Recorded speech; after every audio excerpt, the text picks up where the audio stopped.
ir keliauti reikia mokėti. Pirmos, atsimenu, mano kelionės buvo, ar ne, išvažiavau į Airiją, žiūri į tos žmonės ir galvoju, nu kokie buki, nu kokie jie kvaili.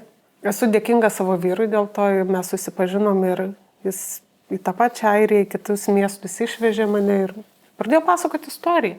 Ir tu supranti, va kodėl jie kitaip masto, va kodėl jie kitaip supranta.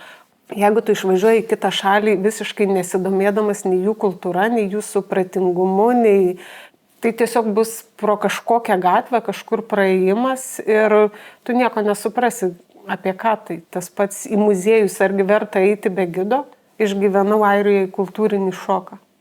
Kas labiausiai sukrėtė, nustebino gal? Jeigu žmogus galvoja ir masto kitaip, tai jis nėra kvailas. Ir kad ir kitos tautybės žmonės yra gražūs, ne tik mes lietuvaitės.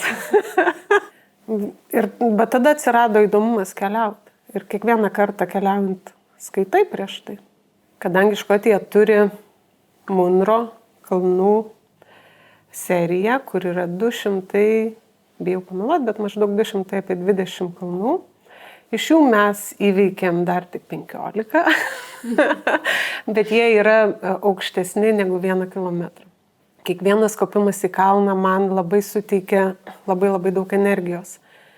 Atrodo, kai tu kopi, sunku, bet užkopus ant kalno, kas įvyksta, tu atsiduri tokioj erdvėj, kur nebėra problemų. Bet viską atrodo, tu palikai va ten žemai, papėdai, o ten viršui, tu toks laimingas ir aišku, grįžus į papėdę susirinki vėl tas savo problemytas mažas ir keliauji toliau. Bet šis užsiėmimas iš tikrųjų man labai padėjo labai daug ir sunkiais etapais ir iš tikrųjų kuo daugiau psichologiškai sunkiau jautiesi kartais ar ne, tuo dažniau eini į kalnus. Ar galima sakyti kaip tam tikrą meditaciją, nes nereikia galvoti kažko kito, reikia. Turbūt pati geriausia meditacija. Šiuolaikinės moterys vienišos tos, kurios nerealizuoja savęs.